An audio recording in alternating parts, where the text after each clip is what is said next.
Hello everyone, welcome to a new chess video. Let me introduce you to the Dutch defense, this formidable defense that you can see right now on the board. It's so simple and so effective that I'm absolutely sure that once you finish watching this video, most of you will start playing this defense in all your games. When can we use the Dutch defense? When your opponent plays the queen's pawn, okay? We're going to play the Dutch defense when our opponent plays d4. The Dutch defense is this move right here, f5, and it hides some plans that are going to blow your mind. The most common move order for white is to play c4 first. What's really great about this defense is that it doesn't matter much what our opponent does, because we're always going to do the same thing, just the way we like it.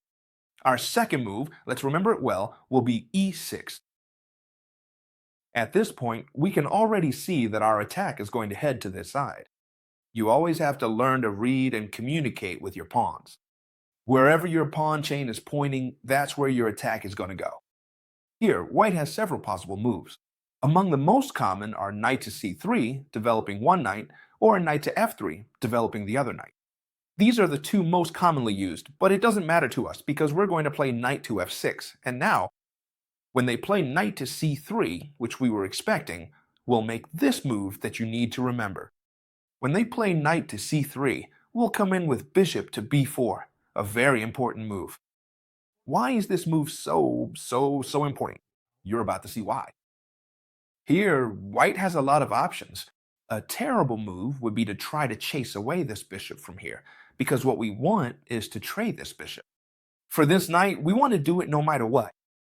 So if they play a 3, they're letting us capture and gain a tempo. A much better move would be e3, for example, right?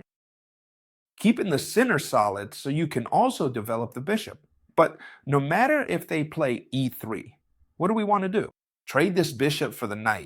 I'm sure a lot of you are thinking, come on, chess teacher, how can it be that on the fourth move, you're already giving your opponent the bishop pair for nothing? Well, this is very important because if you're watching this video, you're going to understand it. What we want to do in the Dutch defense is fight for this square here, which is called the e4 square. Why is the square so important? Because it's going to let us control the whole game. So if we know we want to control e4, we've just eliminated one of its defenders directly, because this knight was defending it perfectly. And besides, this is a light square, right? So our dark squared bishop could never defend this square. We've traded a bishop that would never fight for this square for a knight that's the perfect defender of it. And now you'll see why it's so important to control the e4 point. All right, if you've understood the logic here of this position, you'll know that we need to control this square. For example, after castling, they might play bishop to e2 or, a bit more precisely, bishop to d3. Why? You already know. So, following our plan, let's think for a moment. This bishop can't get out this way because there's a big pawn barrier. So I'm going to develop it via the b7 square. And where does it point from the b7 square? Exactly, to the spot we want to control. And not only that, it also points directly at the opponent's castled king. So what are we going to do here? Bishop to b7. As you can see, if you understand the ideas behind this defense, you'll be clearly superior to your opponents. That's why my goal in this video is for you to fully understand these ideas. And you'll see, because we have a lot of little tricks that white can fall for. There are tons of them. Now, a serious question. What could white's pieces do? As you can see, they have a hard time developing. They love to break with e4 to free their bishop, but breaking with e4 isn't possible. Why? Because we've done a great job controlling that central square. So they can't break through. This bishop can't get out this way. If they want, they can try to develop it via a3, but that's not a good move because we simply block it with d6, and they're actually helping us. Now this bishop does absolutely nothing, and they've helped us leave a free square to develop our knight without wasting time. So if they play bishop to a3, either now or later, just remember that we're going to play d6. Why? To cut off the bishop's diagonal. It's that simple. Why is bishop to a3 usually not the best plan? Because here, an interesting plan that white has is to launch the a pawn in an attack. Honestly, it doesn't really matter what they do to us. For example, if they try to jump toward the center, we should apply the d6 logic, which would just make this knight retreat again. So, as you can see, white doesn't have many moves to make. Alright, so here we can't waste any more time. We have to act quickly. And what is the move we need to make quickly? Knight to e4. We've done it. We've placed this beast of a piece on one of the best squares, if not the very best square on the board. Not only does it attack the pawn on c3, but it also controls some super important squares. We've placed the knight, as Nimzowitsch used to say, on an advanced post. And if the game, all right, here we're attacking the c3 square. White has several options here. The first thing they could do is defend the pawn, but now let's see what would happen if they do that. You have to be very careful. Remember this well, okay, friends? Remember this one. Be very careful if they play knight to d2. They're pulling back the knight, but more importantly, they're offering us that pawn as a gift. Should you take it? No, and I'll explain why. If we take this pawn, which at first glance looks free, they simply play queen to c2, and where do we move this knight?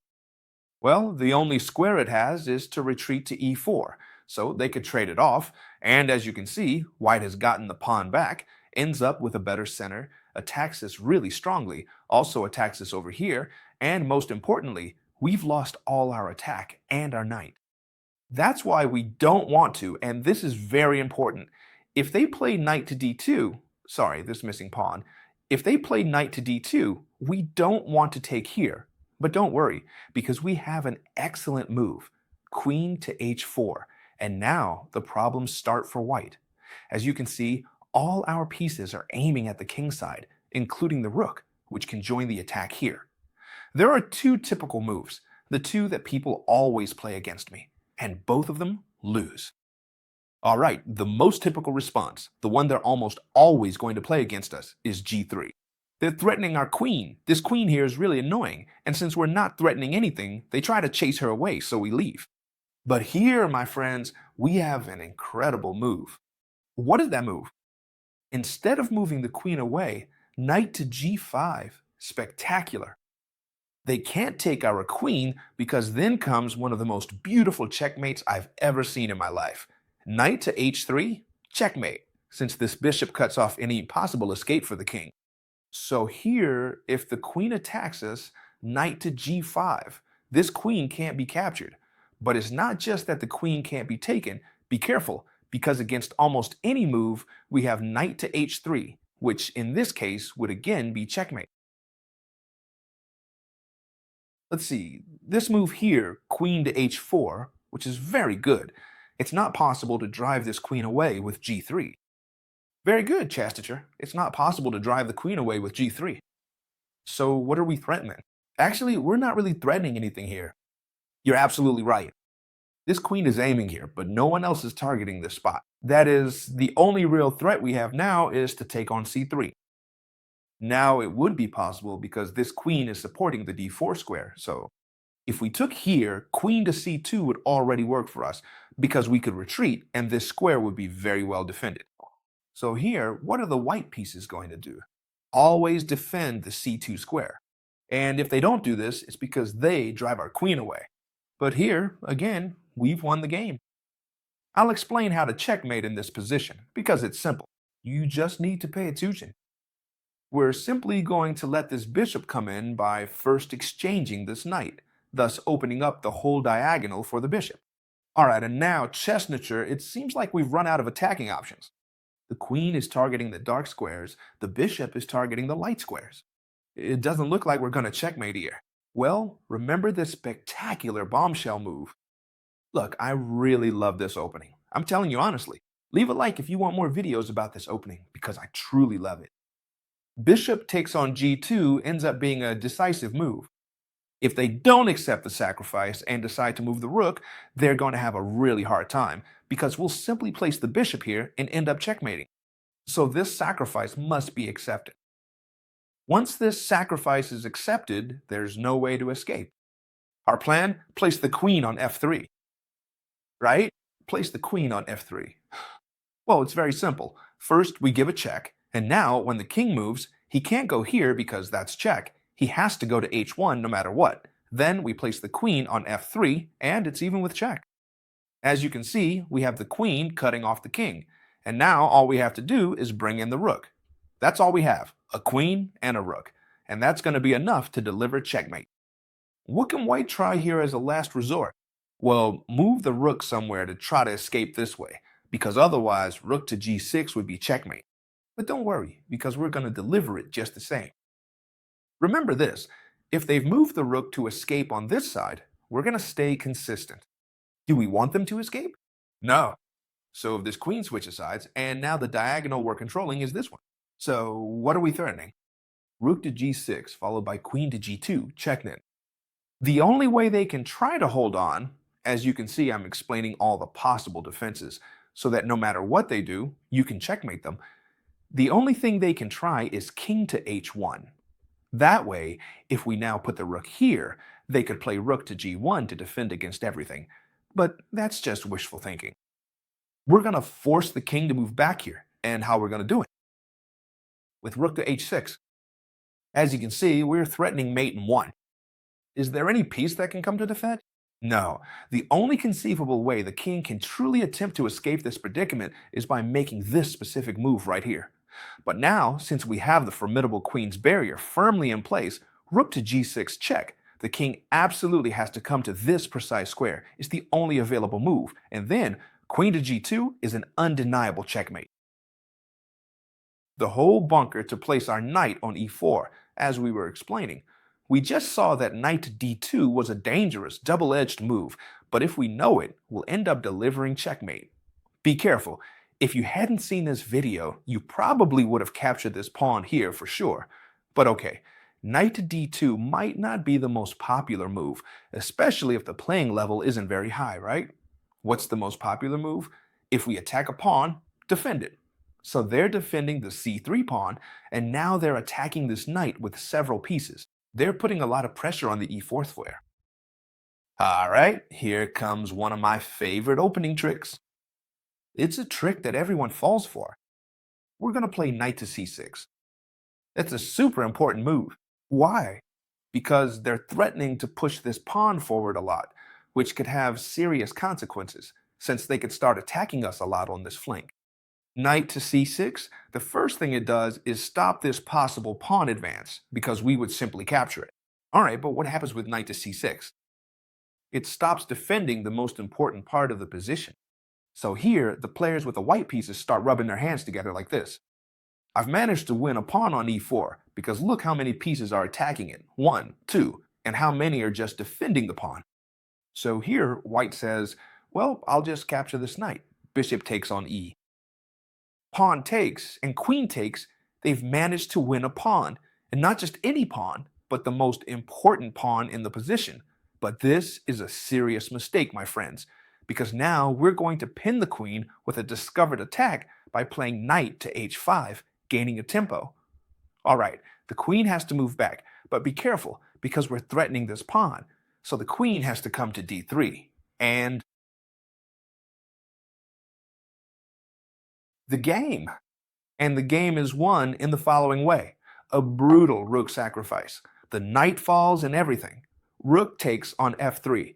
We've won a whole piece, so they have to capture. And then simply the queen and bishop will deliver checkmate. Queen to g5, check, the only move, king to h1, and now bishop takes on f3, checkmate. So we know that we should play knight to c6, remember this well, to prevent them from advancing here. And to put a little pressure on our opponents, right? So that they capture this knight on e4. Many of you will say, but it's as simple as cutting off the diagonal and then capturing this knight. And be careful, this looks really good, and in fact, it's been played against me many times. But it's simple. Let me explain. Even if they don't fall for your little tricks, you can keep up the pressure and win the game anyway. For example, what is attacking our knight? What's our plan?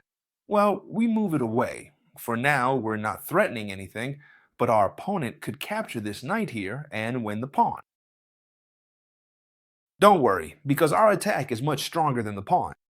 Queen to e8, a move that will always work for you, because when you can't break in through the dark squares, you swap the queen. The queen is very flexible and will come in through the light squares. And be careful, because here I often see some really serious mistakes. For example, this queen is vulnerable to discovered attacks, so a very interesting move could be to bring the queen over here. Right now, that wouldn't be possible, because we'd be facing a fork. So, well, bring the queen over here, for example. But that doesn't matter to us, because our rook, our bishop, our queen, everything is well positioned to win the game. Let me explain. Here, we could already win directly with this. We attack the rook, and now we attack the queen. This is a typical maneuver with this knight when they decide to push the d5 pawn, because it leaves us this great square for our knight. We attack the queen, and here we've already won the game. How do we win a game? Let's see, I'm going to try. If you want, you can pause the video to see who gets the move right. I'm going to give the solution right now. Here's the solution. Rook takes on f3. Once again, the rook comes to the rescue, winning the game. Why? Because now d6 isn't checkmate, but it's check, and we win the rook because it's the classic double attack. So here we would win the rook, and we'd probably already have a strong enough advantage. Plus, the king is very exposed, so we could also bring in the bishop to win the game. This bishop can't move either, because then we capture the other rook. Don't tell me the Dutch defense doesn't hide some brutal attacks. It's also very possible that instead of developing the bishop to d3, they develop it to e2. The plans are very similar. The good thing is that if you remember the ideas well, you're going to win a ton of games. Pay attention to this. Castle, castle. Our opponent can play, for example, a 4, a typical attacking plan that, be careful, is very dangerous if we do not know how to stop it. But of course, since we know how to stop it, there is no problem. Knight to e4, an extremely important move that we are always going to make. That means if it occurs to you to play knight to e4, you have studied this video well, or any video about the Dutch defense. Okay, very good. Here we are talking about this pawn. Well, it should be defended. The most logical move is rook a3. Very good. Whenever they play a4 against us, what are we going to do? Knight to d6. We have decided that this attack is not going anywhere with knight to d6. Now, they cannot even exchange this knight with the bishop, because now the bishop is not even attacking the knight. But be careful, because here it is also very good. How should we continue? Well, look, here the star move we are going to make is the following. Our idea is to play knight to a5, a fantastic move. Why? Because this knight on a5 is very well placed. Do you remember what I told you? We've exchanged the bishop for a knight on move 4. Why do you do that, chess teacher? Well, look, thanks to all these weaknesses, the knight here attacks this square. It also attacks this other square in many cases. We can also put pressure with a6, and most importantly, who is going to kick the knight out of here? No one can. So this knight is very well placed. For example, if here they decide to play bishop to bishop to a3, excuse me, you don't even need to play d6. You could go straight for rook to h6. That's a move that will always work for us, as long as we can bring the rook over on this file here. And if they play bishop to a3, we can play rook to f6. A very good move. Very nice. Now, what happens if, for example, they play, let's say this one. Let's play this, we play this, and now they try to exchange this very strong knight we have on e4. Very good move. Well, suddenly, all we have to do is the following. We capture here, and now we would have a fork. We'd be winning the queen and the rook, just like that. And that's why, right now, it's not possible to try to exchange this knight here. And a lot of you will say, Chesterker, that's an easy fix. First, before all that, I play knight to d2, so you can't make any progress. In other words, for example, before you move your knight over here, I try to exchange the knight. Would that be possible? Yes, but don't worry, because it's really simple, okay? It's very simple. Knight takes, queen takes. We place the knight here, threatening a fork. The queen has to come to defend. And now, what are we going to do? Well, we have multiple possible moves. If they attack our rook first, you already know. This comes over here. It's not rocket science. We threaten the fork, it comes over here. It's just about understanding the ideas, but you should know that this game is pretty much already won. Alright, now they've moved over here, so what we're going to do is try to launch a checkmate attack. We attack with the rook, we want to bring in the queen, we want to bring in the bishop. This looks dangerous. And here, you definitely have to make a decision. The queen is coming in here with some pretty drastic consequences. So here, playing g3 is very tempting. It seems like it defends everything. It stops the queen from coming in. It's true that it opens up this bishop, but well, afterwards you can defend everything just fine, or even do this to defend, right? But no, here we've already won the game with a fabulous move. Look, I'm just explaining attack plans here that you can use in all your games. The queen comes in through h4, sacrificing herself completely. Queen to h4, double exclamation mark. What a great move. It threatens checkmate in one.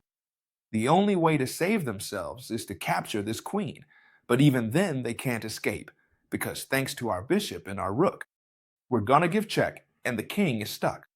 Thanks to our bishop, they could simply block with their bishop, but then we have rook takes bishop, checkmate on the next move. All right, and now comes the best part of all. Do you remember what I told you? We're looking to trade, this is the foundation, this bishop for this knight. Why? To wreck their pawn structure and to control e4. But a lot of times they don't let us destroy this pawn structure, and for example, they defend the knight. Queen to b3 is a move I see in a lot of games, and I love when they play it against me. I really do. It defends the knight and attacks the bishop. There's one thing you need to know here. Do we want to trade this bishop for this knight? Yes, but for now, we're going to try to delay it as long as we can. For example, at this moment when they're threatening us, we're going to play a 5. And here, look, I've always played this, and they've always replied with a 3 to kick out this bishop and basically say, from now on, either you leave or you trade, right? Or not, right? Because we have a really great move, and I always play it really fast, so they think I just blundered the bishop. 5, sorry, 4 threatens the cleat. That's not possible. Pawn takes because we would capture the queen, right? But of course, here white thinks, well, I'll just capture it with a queen and nothing at all has happened here. I've got an extra bishop, and the game is practically won for me. But no, what we've actually done is trap their queen. Incredible, and I've done it many times. Knight to c6. We've managed to trap the opponent's queen. It only has 2 squares to go to. If the queen goes to b5, simply rook to a5, and the queen has no escape. If the queen goes to c5, it's exactly the same, but first we need to play the subtle b6 to force the queen onto that square. And now, yes, rook to a5 would win the queen. If they develop this knight first, you develop this one to wait for them to develop the other. But if they play knight to c3 first, you can go straight in with the bishop. There's no problem at all. You've already seen that queen to b3 doesn't scare us at all. On the contrary, we love it because we have this plan to trap the queen. But what happens if queen to c2? Because here it defends the knight very well. Should we capture it? Well, not for now. Our idea is to capture it, yes, but only when we're forced to, because that way our opponents lose a tempo. For example, we can keep developing. Knight to f3, knight to f6 for us. Our opponent can play knight to f3, we castle, and they can play, for example, if they play a3 here, then we would capture, right? They can recapture with the queen, which is why they placed it there. And for example, I can play b6, a very important move to control the key diagonal, and especially the equilibrium point. At this point, it's not a bad idea to play bishop to g5. We just need to be consistent. What are we going to do? Well, we're going to play d6 to defend it with the other knight, and in the future, move the queen, for example, to e8 so we can come through here. At that point, we can already jump with this knight over here, and the other one will be replaced over here. For example, let me explain it to you very simply. e3, we play knight b d7, bishop e2, and we can already play queen e8 directly. Or maybe it's better to first place the bishop properly. Now, yes, queen to e8, and whatever our opponent does. For example, just making something up, an attack on the queen side. We could already come through here, and we'd even be threatening the queen and also the bishop. Thanks to what? Thanks to the fact that the other knight has come to help. So remember this well. When this knight gets pinned by the bishop, the other knight comes to help, and the plan is the same. Jump to e5. But be careful, move the queen first so we don't leave it hanging. And now comes the most fun part of the video, so pay attention to the next moves. So you can see that what I'm telling you is true, and that no matter what they play, we can carry out our plans. I will show you this game really quickly, where white played knight to c3, black immediately went for the pin, and white played bishop to d2, a move we haven't even covered in the video. Doesn't that bother you? No, because we know the plans inside out. Bishop 6 to control this square. The game continued with knight f3, bishop b7, as you can see, the usual stuff. e3, knight f6. Black is preparing really well. Do we take here? No, not yet, because we're not being post up. So what do whites do? Sorry, what do black do? Well, they keep developing their pieces. Here, white has once again been persistent, and instead of threatening, they've just castled. No problem. d6, and from here on, as far as you want, I'll play the knight around here. And in the game, they played a3. A logical move that has to come sooner or later. They force us, to capture this knight here. After bishop takes, we've recaptured this knight. Now, this knight on e4 really is the boss of the position. We're threatening to win this bishop no matter where it goes. The only possible move is e1, which is actually a good move because it defends everything. That's what the white thesis did. And now, simply knight to d7. As you can see, the plans are similar. Knight to d2. Now, when the knight moves away, it gives us a clear path for the queen, and notice how this player with the black pieces finished it off so well. Question, if they capture this knight, with what do we recapture it? With the bishop or with the pawn? Well, here the most natural move would be to recapture with the bishop, but the best move would be to recapture with the pawn. If we recapture with the bishop, it's true we don't double our pawns, which would be the most natural, and we also don't block it like we do this way, but this pawn right now acts as a powerful blockade. In fact, we're threatening to bring the rook over here. Even bring the other one, bring the knight, and deliver checkmate. So it seems like the only way they have to free themselves is f3, but that would not be possible because the queen would come in with check. So how did white try to hold on in this position? Well, they defended this pawn to try to play f3, which is a very good idea. So what do black do? Rook to f6, a move that, as you can see, would occur to any of you if you studied this video well. Now, and simply what the black pieces did was exchange. This pawn here now exchange the bishop, as you can see, and simply bring the other rook over. So I double the rooks, and the opponent is far from bringing their other rook over to defend. All right, so now we're threatening to win a rook, right? Rook takes rook, queen takes rook. It could even be rook takes queen. Remember, this pawn is pinned, so white captured here. Knight takes to bring the knight into the attack, both on the e4 square and the g4 square. And here, white simply made another mistake. Throughout the game, they keep making tiny mistakes. And honestly, you have to be an extremely strong player not to make them. It's very difficult to play with the white pieces against this defense. e4 to make a discovered attack, but the queen simply moves away. And now this pawn is captured, since it's being attacked by two pieces. White played rook to f1, but this already seals the game, because after rook takes rook, king takes rook, comes queen to f6 check. And when the king moves, queen takes pawn. And as you can see, it's check. And not only is it check, but now we're also going to capture this bishop here. Obviously, white resigned here. As you can see, white didn't do what I explained, but the plans are always the same. If you like me showing you a real game on how to apply the opening or defense at the end of each video, let me know in the comments. I like to do whatever you all enjoy the most, to watch. So make sure to save this video to study it as many times as you need.